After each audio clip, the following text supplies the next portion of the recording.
Mesdames, Messieurs, il faut commencer ces conférences par ces propos de Pierre Rosimbert qu'il a prononcés il y a quelques années lors d'une conférence. Poussin est un monde d'une infinie richesse, un monde enchanté et enchanteur, riche en surprises de toutes sortes. Poussin est la peinture dans ce qu'elle a de plus ambitieux et de plus enthousiasmant. Je pense que ces propos peuvent figurer en exergue de ces 5 conférences qui se proposent de vous faire découvrir le monde ou les mondes de Nicolas Poussin. La tâche n'est pas facile, tant il y a à dire sur ce peintre réputé difficile, hermétique, et sur l'époque et le milieu dans lesquels il a vécu et créé. Mais c'est un défi à relever au moment où le musée du Louvre, qui m'a fait le grand honneur de m'inviter, va présenter dans quelques jours une très importante exposition consacrée, comme vous savez, à l'inspiration religieuse de l'artiste. Nous partirons, si vous le voulez bien, du portrait qu'il a fait de lui-même en 1650 pour son protecteur et ami Paul Fréard de Chanteloup. Ce tableau, vous le savez, est conservé au Louvre et il s'agit d'une représentation suprêmement contrôlée dans laquelle la figure austère du peintre ne semble rien faire pour faciliter l'accès à son œuvre. Tel un sage ou un prêtre vêtu de noir, le visage sévère, il s'interpose entre le spectateur et ses tableaux appuyés contre le mur nu de l'atelier. L'un d'eux, déjà encadré, est vierge de toute composition et porte seulement en lettres d'or l'inscription latine dont chaque mot importe, Effigies Nicolae Poussini, Andeliensis Pictoris, Anno Aetatis 56, Romae Anno Jubilei 1650. Donc, portrait de Nicolas Poussin, peintre des Andelys, dans la 56e année de son âge, à Rome, l'année du jubilé en 1650. La seule image visible ici, c'est le fragment d'une image plus vaste, évoquant la rencontre de la peinture avec l'amitié. L'amitié que nous ne voyons pas est en train d'embrasser la peinture qui porte sur la tête un diadème surmonté d'un œil qui symbolise donc le voir et le voir savant, on peut dire, qui est justement le propre de la peinture. Cette sorte de visitation, qui a un caractère quasiment religieux, nous suggère qu'il faut aller à la rencontre de la peinture, qu'il faut être initié à celle-ci, que cet art exigeant a besoin de l'amour, donc de la compréhension de ceux qui regardent, les regardants, comme disait Poussin en son langage. La peinture réclame un effort pour nous prodiguer toutes ces joies. Sa fin, son but, comme l'écrivait Poussin lui-même, est la délectation, c'est-à-dire bien davantage qu'un plaisir passager et purement sensuel. Pour la postérité, cet autoportrait du Louvre n'a pas seulement fixé les traits de Poussin, âgé de 56 ans en cette année du jubilé à Rome. Il a aussi déterminé sa figure, c'est-à-dire l'ensemble des qualités physiques, morales, artistiques que nous lui attachons. C'est par cette figure qui n'a cessé de s'enrichir, de se modifier au cours des siècles, tout en restant plus ou moins la même, qu'il convient de commencer. On peut placer en regard de cet autoportrait du Louvre les témoignages des premiers biographes. Giovanni Pietro Bellori, dans ses vies des peintres, des artistes les plus célèbres de 1672, avec un frontispice de la vie de Poussin que vous voyez ici, qui reprend l'autoportrait de 1650, et d'autre part, le portrait écrit également qu'adresse André Félibien en 1685 dans ses entretiens sur les vies et les ouvrages des peintres les plus célèbres. Bellori et Félibien sont 2 témoins absolument capitaux et ils ont connu tous les 2 le peintre à Rome. Bellori l'a fréquenté assez souvent et Félibien l'a rencontré quand il était encore jeune et qu'il était secrétaire d'ambassade dans les années 1640. Et il est intéressant de comparer ces deux portraits écrits car vous verrez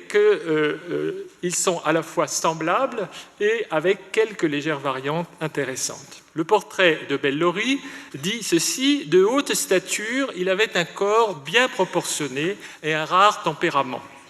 Son teint était légèrement olivâtre, ses cheveux noirs avaient en grande partie blanchi sous l'effet de l'âge, ses yeux avaient quelque chose de céleste, le nez effilé et le vaste front ennoblissaient son visage d'aspect modeste. Il prenait honnêtement soin de lui. Ses vêtements n'étaient pas splendides, mais sévères et convenables. C'est cette sorte de toge noire, n'est-ce pas, que l'on voit sur l'autoportrait du Louvre. Et Félibien écrit à son tour « Il me semble que je le vois encore. Son corps était bien proportionné et sa taille haute et droite. L'air de son visage, qui avait quelque chose de noble et de grand, répondait à la beauté de son esprit et à la bonté de ses mœurs. Il avait, s'il m'en souvient, la couleur du visage tirant sur l'olivâtre et ses cheveux noirs commençaient à blanchir lorsque nous étions à Rome. Ses yeux étaient vifs et bien fendus,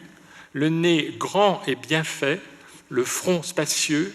et la mine résolue. » Vous voyez que dans les deux cas, le visage a quelque chose d'imposant et c'est ce caractère imposant qui subsiste dans le souvenir de Bellori et de Félibien. On parle également de sa taille, on parle également de ses yeux, de son nez, de son front, qui est très important, car dans le portrait du Louvre, on voit que ce front est barré d'une ride qui donne au visage une sévérité supplémentaire. Ces portraits écrits se sont ajoutés aux portraits peints dans une entreprise de contrôle par l'artiste, comme par ses admirateurs, d'une certaine image destinée à servir de modèle. Et il faut bien noter qu'aucune autre image, finalement, n'a réussi à s'imposer, mais il est vrai que l'on possède fort peu d'images fiables de portraits de Poussin, et il y a effectivement un certain nombre de portraits dont on parle, notamment dans une lettre à Chanteloup de 1650. Poussin mentionne un autoportrait qu'il aurait peint à Paris 28 ans auparavant, c'est-à-dire en 1622, et on donnerait évidemment très cher pour le retrouver, parce que ça nous donnerait l'image du Poussin jeune, mais cette œuvre est perdue. Et d'autre part, il y a un certain nombre de tableaux ou de dessins qui ont été justement considérés, à tort ou à raison, comme des portraits ou des autoportraits de Poussin. Par exemple, on a toujours cherché à savoir quel avait été le visage de Poussin dans sa jeunesse. Un visage que l'on imagine plus mobile, voire plus tourmenté que l'effigie sereine de 1650. On a voulu le deviner, en particulier derrière le David de Nicolas Régnier, un tableau qui a dû être peint donc dans les années 1620, au milieu des années 1620 peut-être, ou bien dans le célèbre autoportrait,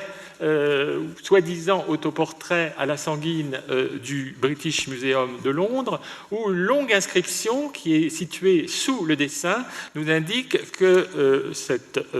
dessin est un autoportrait de Poussin convalescent d'une grave maladie, et on voit ici effectivement l'artiste grimacer, en tout cas esquisser un rictus de douleur.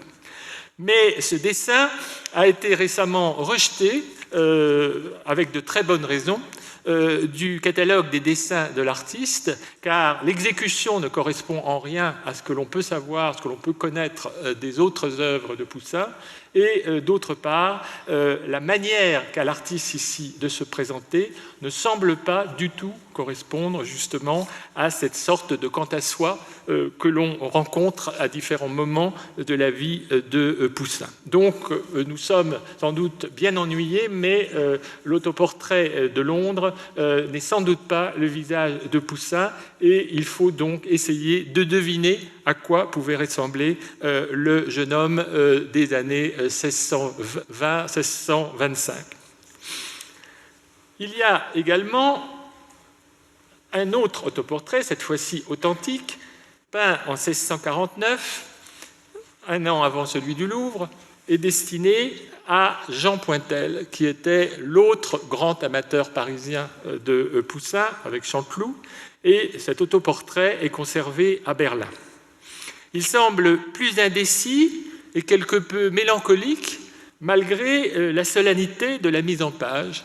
devant un fond qui évoque une tombe à épitaphe. On distingue, la photo n'est pas excellente, mais vous voyez ici deux génies funéraires qui tiennent des guirlandes et qui encadrent une tablette sur laquelle se trouve une inscription qui est à peu de choses près celle que l'on trouve sur l'autoportrait de 1650.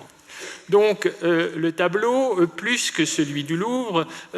a toute la solennité un peu triste d'un mémorial. L'artiste y apparaît marqué par l'âge. On sait que Bernin, qui vit les deux portraits à Paris en 1665, préférait le second en date, qu'il jugeait plus ressemblant. Mais par ce mot de ressemblant, il faut sans doute entendre une ressemblance autant morale que physique. Sans doute, ce portrait Chanteloup correspondait-il mieux, en tout cas, à l'image que le peintre voulait, à ce moment de sa vie, laisser de lui-même à la postérité. Et ce portrait Chanteloup devait être placé dans le musée personnel de l'amateur, aux côtés de ses propres œuvres, c'est-à-dire notamment la série des Sacrements, la seconde série des 7 Sacrements, et de celle de Raphaël, ce qui était évidemment extrêmement important. Il est significatif que dans le premier tableau, vous voyez un porte-mine que tient l'artiste en évidence à la main, et que ce porte-mine, instrument du dessinateur, disparaît dans le second portrait, tandis que le livre y demeure sous la forme d'un carton à dessin, avec, dans le premier tableau, une inscription sur le livre « Delumine et coloré », qui est peut-être une inscription rajoutée, mais qui semble signifier que Poussin tient à la main un traité de la peinture, ou qu'en tout cas, il veut résumer son art de cette façon frappante. En tout cas, le porte-mine disparaît, et à la place, vous avez, je ne sais pas si vous le voyez bien, la bague de diamant que l'artiste porte au doigt, et cette bague de diamant, cette forme pure et lumineuse, symbolise la constance de l'homme et du peintre, qui sont indissociables, la constance, la force du caractère, la force des attachements pour l'amitié notamment, et également sa constance dans ce travail incessant de son œuvre. C'est donc là l'image d'un peintre vertueux, au sens où l'entendait le XVIIe siècle, et comme nous l'explique Marc Fumaroli, il s'agit du portrait d'une grande âme détentrice d'une vérité qui va nous être délivrée sous les apparences du monde sensible. De même que nous ne connaissons pas de portrait sûr du jeune Poussin, de même, nous n'en avons pas de ces dernières années. Il faut nous contenter des cheveux blanchis et de la main tremblante dont parle Félibien et quelques autres. On peut pourtant imaginer, à partir d'autres témoignages, dont celui tout à fait capital des lettres de Poussin, un autre personnage plus fragile, souvent malade, inquiet. Et il faut souligner que la maladie vénérienne que le peintre a contractée au début du séjour romain, avec toutes ses séquelles, a gravement compromis par la suite la santé de l'artiste. Dans la correspondance conservée, les traits douloureux, amers ou simplement mélancoliques abondent, à la fin de sa vie surtout. Vous avez ici 2 lettres que j'ai choisies à 2 moments très différents de sa vie. À gauche, une lettre à Cassiano dal Pozzo, qui doit dater, selon Jacques Tuillier, de la fin 1624. Donc il vient d'arriver à Rome, il se trouve seul et malade, son protecteur Marino est mort déjà, et il se trouve sans appui. Et il écrit donc à Cassiano dal Pozzo, proche des Barberini, à qui on l'a recommandé, mais jugeant que ce que votre seigneurie m'a fait l'a été parce qu'elle est douée d'une nature bonne, noble et charitable, j'ai pris cette fois encore l'assurance d'écrire la présente lettre, ne pouvant moi-même venir la saluer par la raison d'une indisposition qui m'est survenue, pour la supplier de toutes mes forces de m'aider en quelque chose en ayant tant besoin, parce que la plupart du temps, je suis malade alors que je n'ai aucun revenu pour vivre autre que le travail de mes mains. La lettre est en italien, vous avez ici la traduction, mais c'est une lettre très émouvante qui montre les difficultés réelles que Poussin a connues au début de sa carrière romaine. Le personnage très arrivé que nous découvrons à la fin de sa vie ne doit pas faire oublier ses débuts extrêmement difficiles. Et puis une autre lettre, cette fois-ci de la fin de la vie de Poussin, 26 juillet 1663, à l'abbé Nicaise, qui était alors quelqu'un qui faisait la navette entre Paris et Rome, et qui avait demandé à Poussin, avait servi d'intermédiaire plutôt, pour commander un tableau pour un certain monsieur de Chamilly. Et Poussin lui répond qu'il n'est plus en état de travailler. « Je suis en peine de vous répondre à cause de la débilité de ma main tremblante, qui ne veut plus obéir ainsi comme je le voudrais. Il n'est pas besoin d'user d'autres paroles pour vous persuader que je ne suis pas en état de satisfaire à la curiosité de monsieur de Chamilly. J'ai quitté les pinceaux pour toujours. Je n'ai plus à présent qu'à mourir, ce qui sera l'unique remède à mes maux qui m'affligent. Dieu veuille que ce sera bientôt, car la vie me pèse trop. » C'est une lettre donc écrite un peu plus de 2 ans avant sa mort et dont nous avons la chance d'avoir le manuscrit qui a été acheté jadis par Jacques Tuillier et qui a été déposé après la mort de Jacques Tuillier, donc le grand spécialiste de Poussin, le grand 17e, à la bibliothèque municipale de Nevers. Et vous voyez ici la graphie extrêmement difficile à suivre de Poussin, la main qui n'arrive plus véritablement à former une lettre, et les mots « votre très humble serviteur, Poussin », avec la signature. Poussin disait lui-même que quand il était vraiment très mal, il ne pouvait écrire qu'à un certain moment de la journée, après le repas, et pendant quelques minutes où sa main arrivait encore à tenir la plume. Donc, on peut dire que cette lettre extrêmement émouvante, ce manuscrit extrêmement émouvant, vaut, d'une certaine façon, un portrait. Même si, bien entendu, elle insiste sur le caractère tragique de la personnalité de Poussin, alors qu'il y a bien sûr d'autres facettes dans le personnage. Sur ces manuscrits, comme sur les dessins, se lit donc beaucoup mieux que sur les tableaux mêmes le tremblement de la main qui l'empêcha finalement de travailler et donc explique en partie le changement stylistique que l'on constate dans les œuvres à partir de la fin des années 1650. Les images posthumes de Poussin, les images souvent officielles, vont d'abord ignorer ses maux et ses faiblesses et s'inspireront donc plus ou moins de l'autoportrait pour Chanteloup. Car Poussin très vite sera célébré comme le maître par excellence et le fondateur de l'école française de peinture, le père et le chef, comme l'écrira à la fin du XIXe siècle Philippe de Chennevières. Un père sévère, un sage à l'antique, à demi dénudé, comme nous le montrent les différents bustes et statues qui en ont été réalisés. Vous avez ici, par exemple, un buste de Antoine Ségla qui a été commandé par un Français, un diplomate français, Séroux d'Agincourt, qui se trouvait à Rome à la fin du XVIIIe siècle et qui, en dehors de son goût pour les primitifs italiens, nourrissait un véritable culte pour Poussin et a voulu donc élever au grand homme un monument à sa mémoire dans le Panthéon de Rome où il n'y avait que 2 autres tombeaux d'artistes, celui de Raphaël et celui d'Annibal Carràche. C'est un buste, vous voyez, qui interprète le portrait de 1650 et qui accentue évidemment le caractère antiquisant, le caractère très romain du visage de Poussin. De même, la statue de Pierre Julien, qui se trouve au musée du Louvre, qui a été commandée en 1789 par Louis XVI, à la veille de la Révolution, pour une série destinée à commémorer les grands hommes de la France. Et Poussin est déjà devenu, donc, à cette date, un grand homme. Cette statue n'a été achevée qu'en 1804 et représente également Poussin, cette fois-ci en pied, comme un sage à l'antique. Et le commentaire même de l'artiste est intéressant, puisque à ceux qui lui reprocheraient d'avoir représenté Poussin à moitié nu, car il est vêtu à l'antique et il est nu sous une sorte de grande draperie, de toge, il invente toute une histoire en disant qu'il a voulu représenter Poussin qui se lève la nuit, qui se réveille la nuit au milieu de son sommeil parce qu'il a une idée de tableau et qu'il jette à la hâte sur son corps nu justement un drap pour se couvrir, et il est ici en train de dessiner.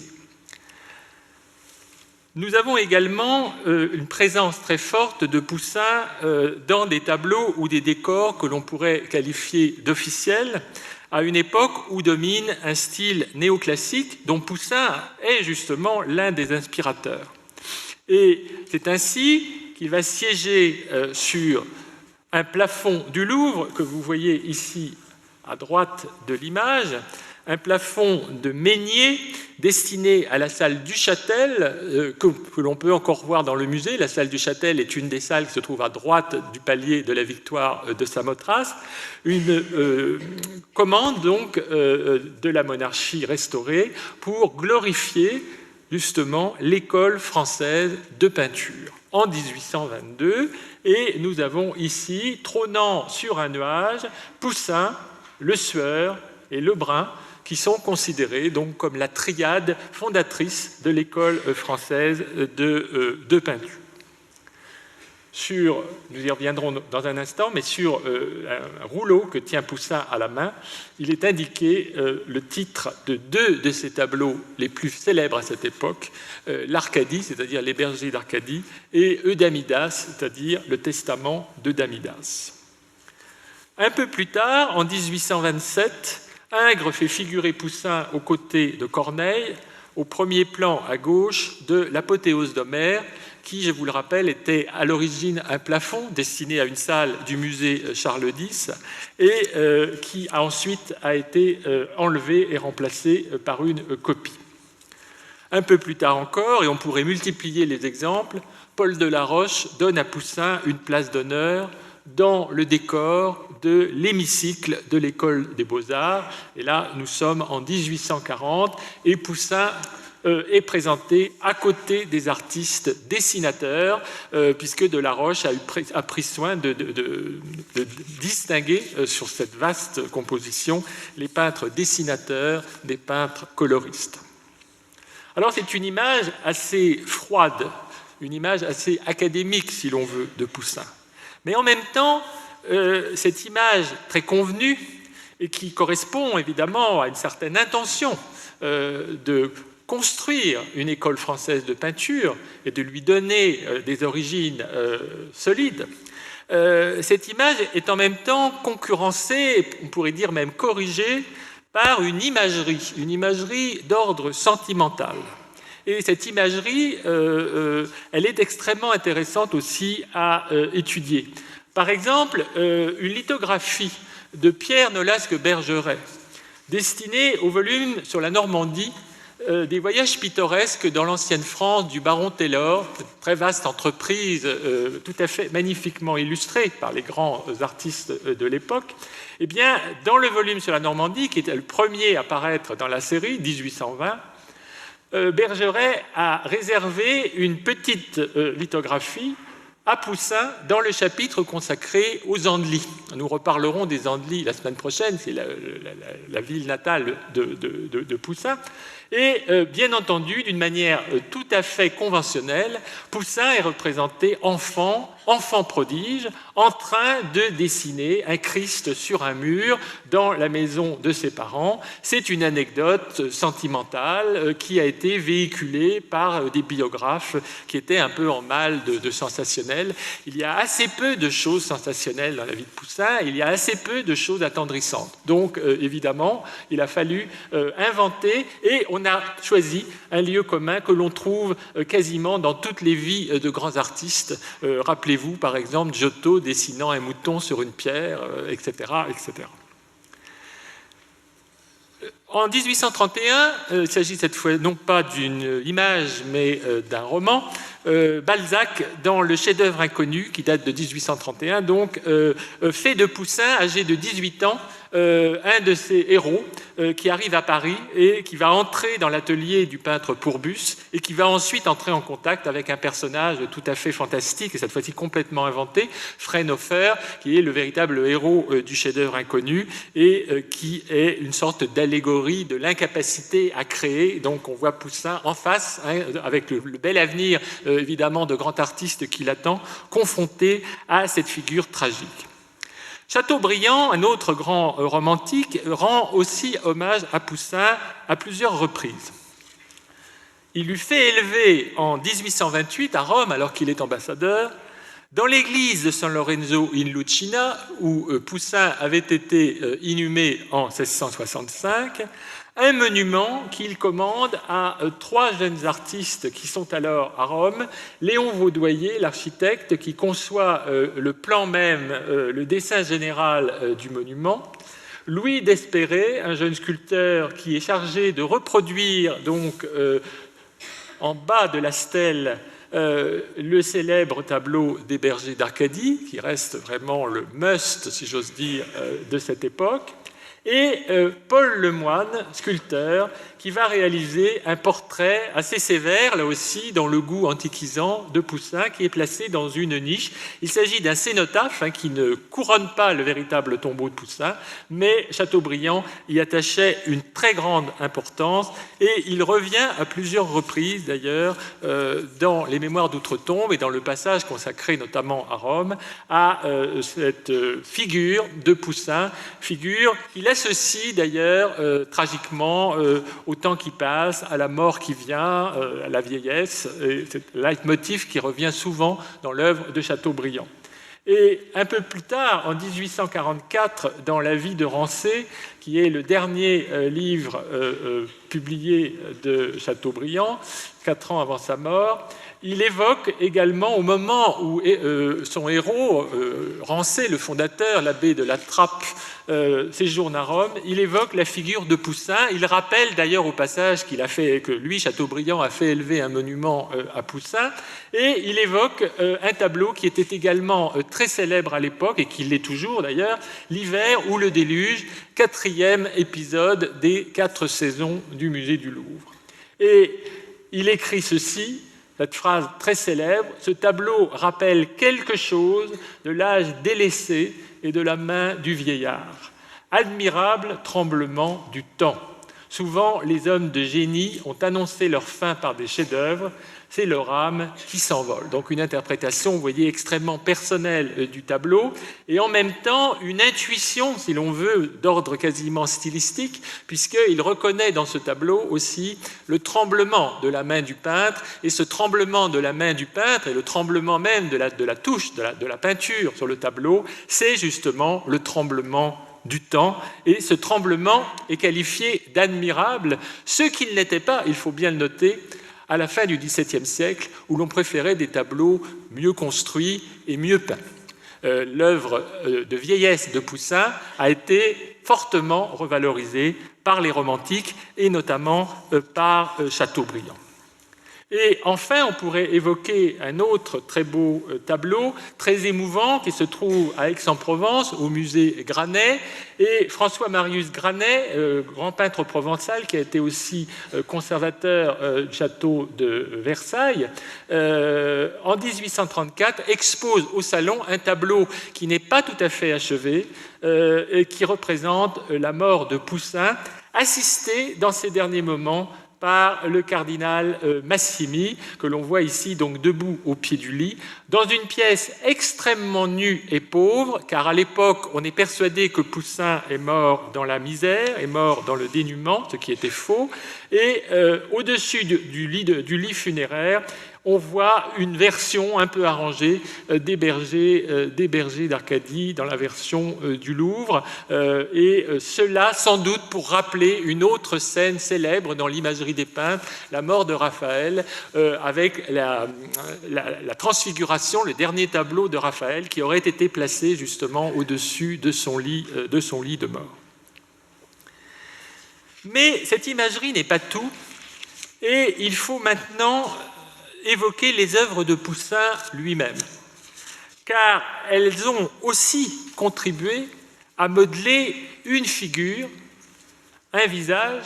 qui s'est modifié au fil du temps en fonction de préférences successives. Poussin est un très beau sujet pour ce qu'on appelle l'histoire de l'art et l'histoire du goût en général, car son œuvre est tellement riche et abondante que chaque époque a eu finalement sa vision propre du peintre et en a donné souvent des interprétations particulièrement ressenties. Ainsi, le XVIIIe siècle et une grande partie du XIXe ont-ils surtout voulu voir en Poussin un sage stoïcien, chantre des vertus d'une antiquité vue à travers les héros de Plutarque. Sur le plafond de Meunier du Louvre, que je vous ai déjà montré, les noms de deux de ces tableaux sont associés à celui de Poussin. Le Testament de Damidas, que vous voyez à gauche de la photo, qui se trouve aujourd'hui à Copenhague, et Les Bergers d'Arcadie, deuxième version du musée du Louvre. L'un est une allégorie de l'amitié, toujours ce thème stoïcien qui revient périodiquement chez Poussin, puisqu'il s'agit d'un homme pauvre mais vertueux qui, en mourant, lègue à ses amis sa vieille mère et sa fille, avec la charge pour eux de subvenir aux besoins de la vieille mère et de donner une dot à la fille. Et de surcroît, Eudamidas avait des dettes et donc ses amis devaient les payer. Et les amis ont évidemment accepté le testament, ce qui est évidemment un grand exemple d'amitié et de confiance, de fidélité, tout ce que vous voulez. Et c'est donc un tableau qui, par son austérité, a beaucoup impressionné les gens du XVIIIe siècle. Le deuxième tableau a toujours été très célèbre dans tous les pays, aussi bien en France qu'en Allemagne, avec Goethe ou avec Nietzsche, Les Bergers d'Arcadie, Méditation sur la mort. Alors, le Testament de Damidas était le tableau préféré de deux des personnages les plus importants de l'époque charnière 18e, 19e, puisqu'il s'agit de Jean-Jacques Rousseau d'un côté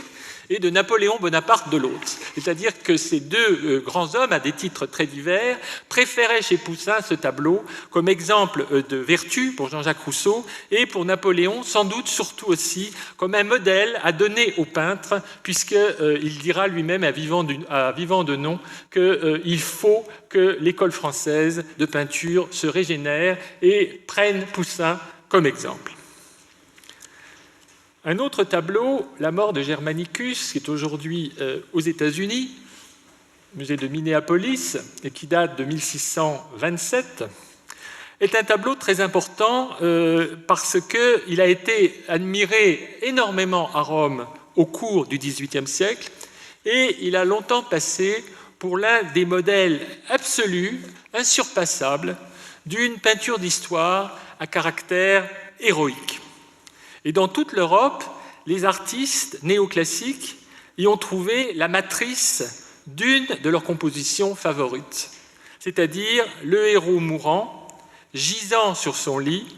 entouré de sa famille et de ses fidèles, qui recueillent ses dernières paroles. Ici,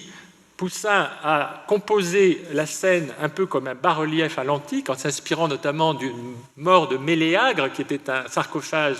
très célèbre. Et il a placé d'un côté les compagnons d'armes de Germanicus, qui jurent de venger sa mort, puisque Germanicus a été empoisonné sur l'ordre de l'empereur Tibère, et tout cela en dépit de toutes ses vertus et ses qualités. Et de l'autre côté, il a placé la mère et les enfants, la femme de Germanicus, Agrippine, et bien entendu, les commentateurs du XVIIIe siècle ont admiré la façon dont il avait dérobé le visage d'Agrippine en le couvrant d'un voile, imitant en cela le célèbre peintre de l'Antiquité, Timante, qui avait dû représenter Agamemnon dans le sacrifice d'Iphigénie de cette façon, parce qu'il n'avait pas pu trouver une expression suffisante pour exprimer la douleur d'un père devant le sacrifice de sa fille. Donc il y a ici une volonté de suivre les grands exemples de l'Antiquité et de suivre cet exemple notamment dans le domaine de l'expression, de l'expressivité. Toutes les figures épuisent toutes les possibilités de l'expression humaine et pour la douleur la plus grande, c'est-à-dire en principe donc la douleur de la veuve ici, il faut trouver autre chose et il faut trouver d'une manière absolument sublime au sens propre du terme, c'est-à-dire de ne rien montrer et tout laisser deviner. Donc tout cela a été évidemment énormément admiré. On a repris la composition, parfois en la durcissant d'ailleurs beaucoup. Et c'est une œuvre qui a été gravée, imitée par David notamment, mais par beaucoup d'autres artistes, et en particulier des artistes étrangers, des artistes allemands ou des artistes anglais. Mais malgré l'admiration que lui vouent toujours les défenseurs d'une grande peinture profondément pensée et solidement construite, Poussin connaît une sorte de purgatoire à la charnière du XIXe et du XXe siècle, au moment où triomphent, ça n'est pas un hasard, le réalisme et l'impressionnisme pour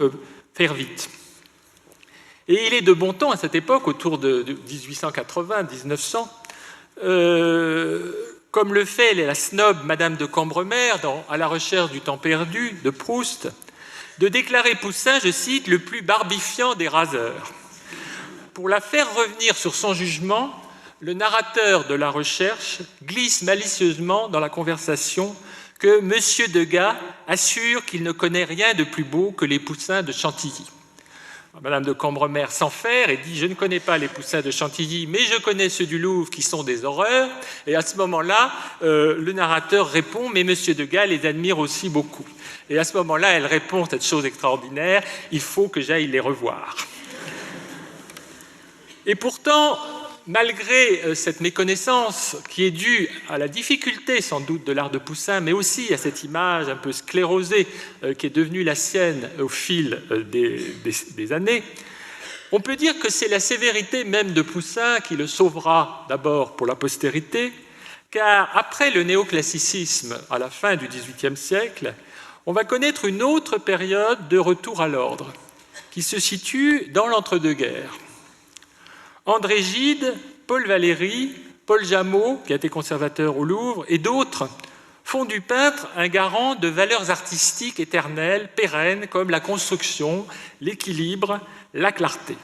Et ils vont chercher le visage de Poussin, en particulier derrière un très beau tableau, L'Inspiration du poète, qui est entré au Louvre en 1911, à la veille de la Première Guerre mondiale.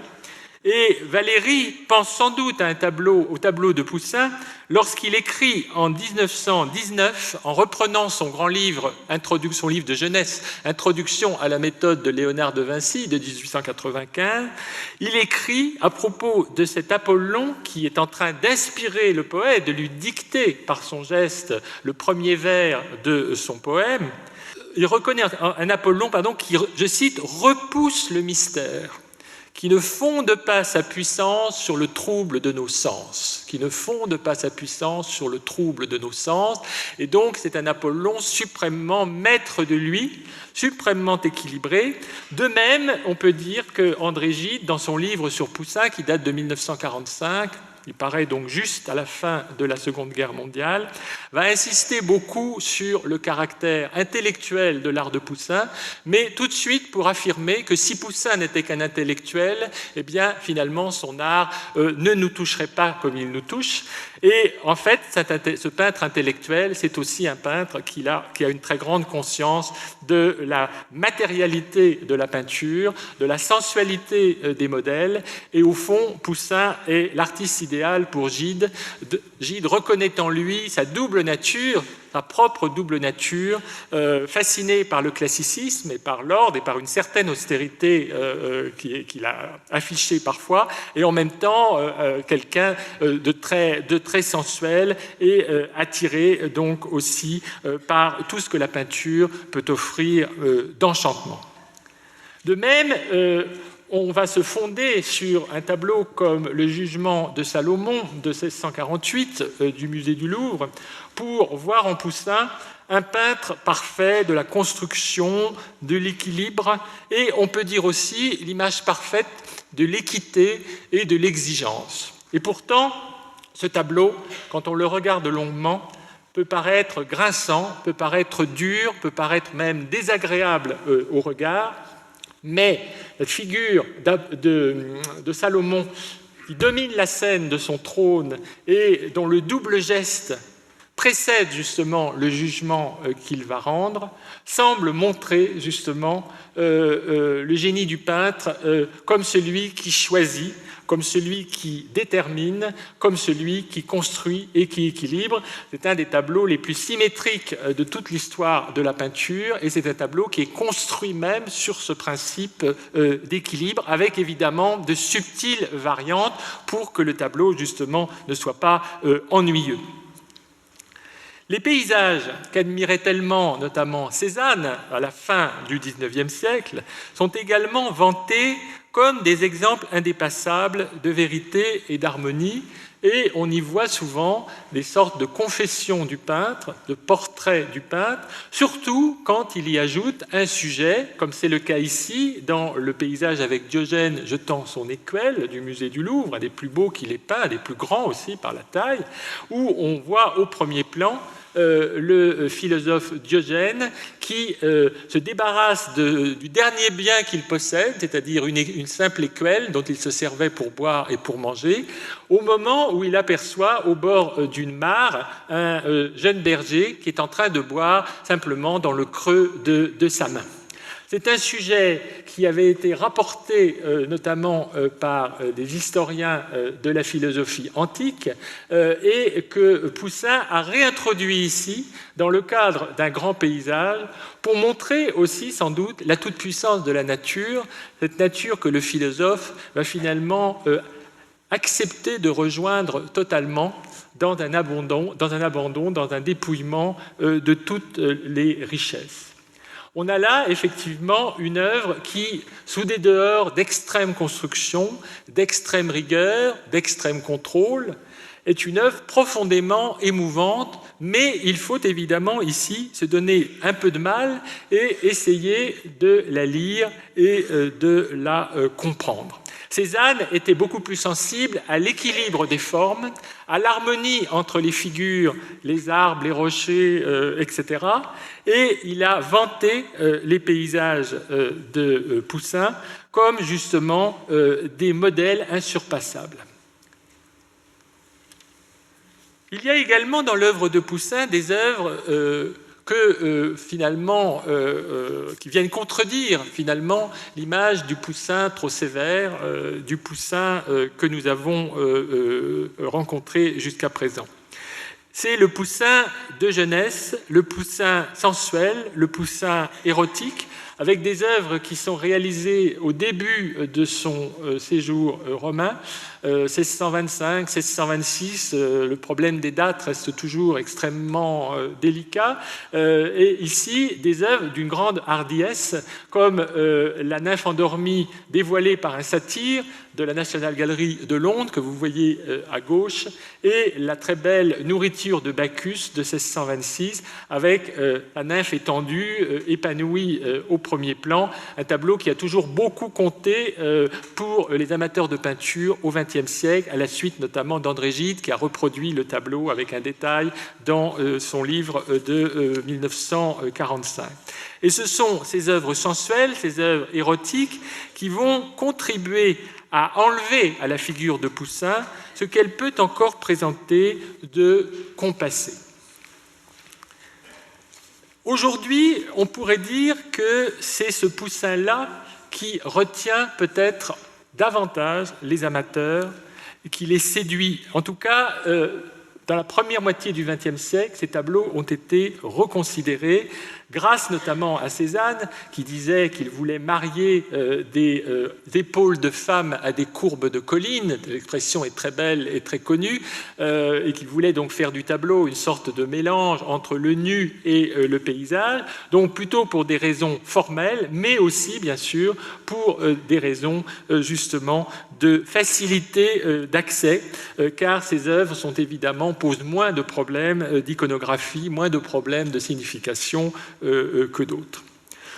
Mais aujourd'hui, au fur et à mesure que l'œuvre de Poussin est mieux étudiée, sa diversité apparaît de plus en plus, et ses facettes nombreuses et très contrastées retiennent l'attention. On voit par exemple ici que la mort de Germanicus, qui a été considérée au XVIIIe siècle et encore au XIXe comme un modèle de tableau de vertu héroïque, prend peut-être maintenant une autre dimension quand on le replace dans l'époque de jeunesse de l'artiste pour deux raisons principales. D'abord, sur le plan de la forme, car ce bas-relief à l'antique n'est pas du tout figé, n'est pas du tout sévère, mais il est traité au contraire, comme l'ont très bien montré les commentateurs successifs, dans un goût qui est encore néo-vénitien, une peinture très coloriste, très harmonieuse aussi, avec des bonheurs de touche. La main de Poussin à ce moment-là ne tremble pas ou ne tremble pas trop, et il y a effectivement un vrai plaisir chez lui à manier le pinceau, une vraie sensualité dans la manière d'appliquer la peinture. Et d'autre part, du point de vue de la signification de l'œuvre, le côté héroïque de Germanicus reste présent, mais on peut aussi y voir un regard émouvant porté par le peintre en 1627 sur la maladie et la mort qui emporte ici un être jeune et dans lequel Poussin pouvait peut-être trouver une sorte de reflet à une époque où il se sentait souvent très mal à cause de sa propre maladie. D'autre part, il y a chez Poussin, il ne faut jamais l'oublier, sous une impassibilité parfois apparente, une très forte conscience des affections humaines, de la constance dans le malheur, et la façon dont les personnages réagissent, interagissent dans ces tableaux de Germanicus est évidemment profondément émouvante et, après tout, pas tellement différente de ce tableau de grande ferveur, mais cette fois-ci de ferveur amoureuse, qu'est le tableau de Diane et Endymion, qui se trouve également aux États-Unis, à Détroit, et qui est un tableau qu'on peut placer autour de 1630, un tableau qui pose toujours de gros problèmes aux iconographes ou aux iconologues. Cette rencontre de Diane et Endymion, on pense aujourd'hui qu'il s'agit d'une rencontre des deux amants au moment où le soleil se lève et où la lune donc va pouvoir descendre du ciel pour rejoindre le berger qu'elle aime et qu'elle ne peut pas rejoindre pendant la nuit, qu'elle ne fait que contempler dans son sommeil. Et ce tableau est assez bouleversant par justement la manière dont la ferveur amoureuse est évoquée avec ce jeune berger qui s'agenouille devant la déesse, devant la beauté même de la déesse,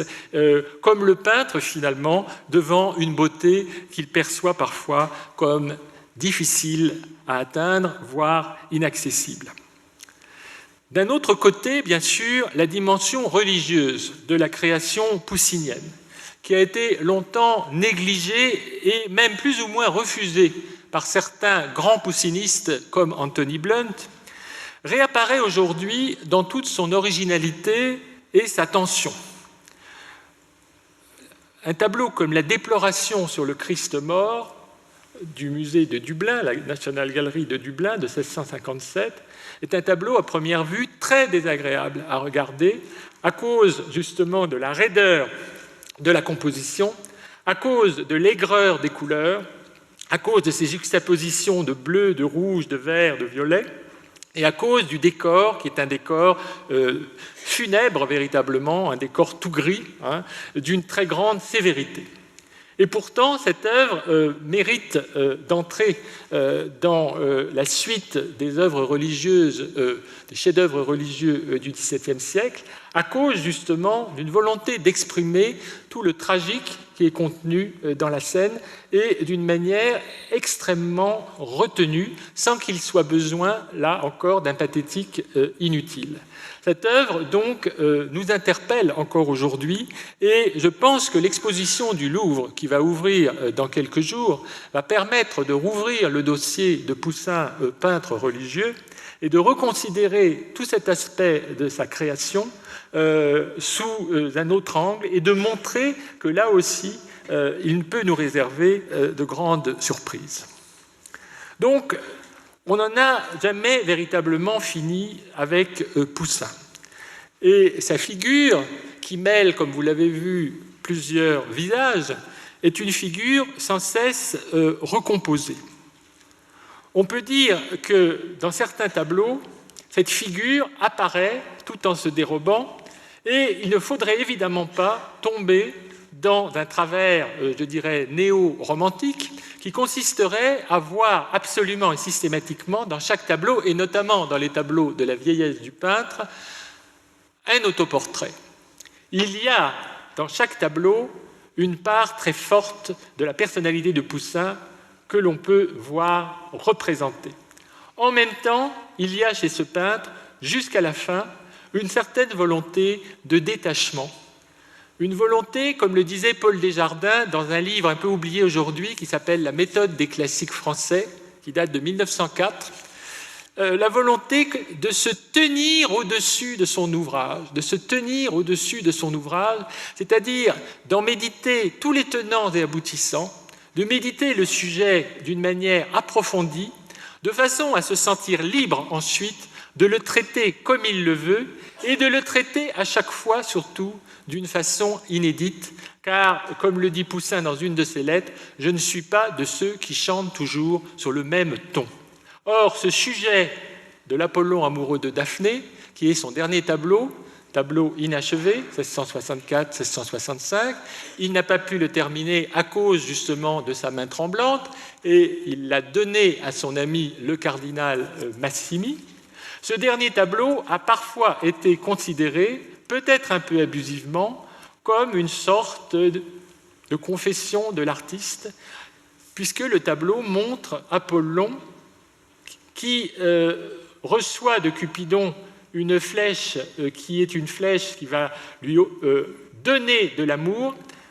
pour Daphné, alors que Daphné, au contraire, a reçu une flèche qui lui ôte l'amour. Et donc, les deux personnages ne pourront jamais s'aimer, ne pourront jamais se rejoindre. Et ce qui est magnifique dans ce tableau, c'est la manière dont il les a repoussés de chaque côté de la toile, les a placés en vis-à-vis d'une manière étrange, là où on s'attendrait plutôt à une poursuite, quelque chose un peu comme l'Apollon poursuivant Daphné du Bernin, mais au contraire ici un caractère extrêmement statique et en même temps, à partir de ce thème, le développement que lui offre le sujet, qui est censé, selon certains savants commentateurs, et là, si je vous en parlais, on y serait encore jusqu'à minuit, mais qui est censé se passer sur le sol même de l'Arcadie, cette région justement des bergers de Virgile, où il y a l'amour, mais où il y a aussi la mort, où le désir règne, mais où le désir rencontre aussi l'impossibilité et la mort. Et c'est ce caractère statique et solennel qui frappe dans ce tableau. L'autre élément étant l'étonnante composition en ovale des personnages, des nymphes notamment nues qui accompagnent Daphné, également les troupeaux qui se trouvent à l'arrière-plan, et puis l'un des personnages mystérieux qui gît sur le sol, mort, et qui est peut-être justement un des rivaux d'Apollon auprès de Daphné, Poussin attachant toujours un soin extrême aux figures secondaires dans ses tableaux. Et tout cela, vous voyez, il en fait une sorte de cercle enchanté ou d'ovale enchanté. Et dans cette composition, les formes humaines et les formes de la nature se mêlent et s'interpénètrent. Évidemment, avec plus de force que dans toutes les autres compositions de Poussin, pour la bonne raison que le tableau est resté inachevé et que donc certaines des figures ne sont qu'ébauchées et semblent surgir de la terre elle-même, semblent surgir de la préparation brune du tableau. Il y a ici, exactement comme le voulait Cézanne, le mariage entre les épaules de femme et les courbes de collines. Et c'est une œuvre comme l'autoportrait du Louvre, sur lequel nous aurons à revenir, une œuvre qui a suscité toujours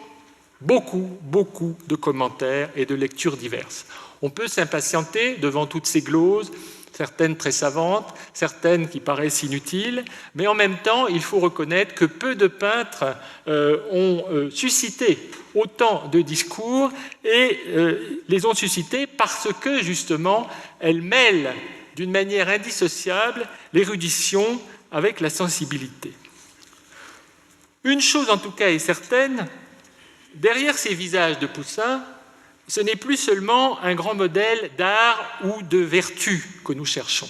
comme au XVIIIe siècle par exemple, mais plutôt une poésie, et même, je dirais, une poétique, puisque la poésie, c'est la création, la poétique, c'est la réflexion sur la création poétique. Et Poussin maîtrise les deux. Une poétique d'une extrême richesse. À cet égard, les éléments biographiques que j'ai essayé de vous présenter rapidement,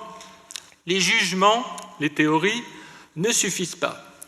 Il faut se tourner, bien sûr, vers les œuvres et retrouver en elles, pour reprendre les mots d'un grand critique littéraire, Charles Mauron, à propos des poèmes de Stéphane Mallarmé, il faut retrouver en elles les images et les métaphores obsédantes qui reviennent périodiquement dans les différentes versions des sujets qu'il a traités.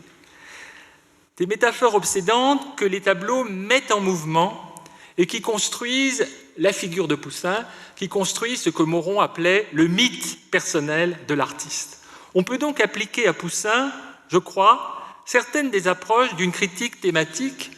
tout en restant dans le royaume de la peinture. C'est là une tâche ardue, mais notre plaisir, notre délectation, sera à ce prix. Je vous remercie.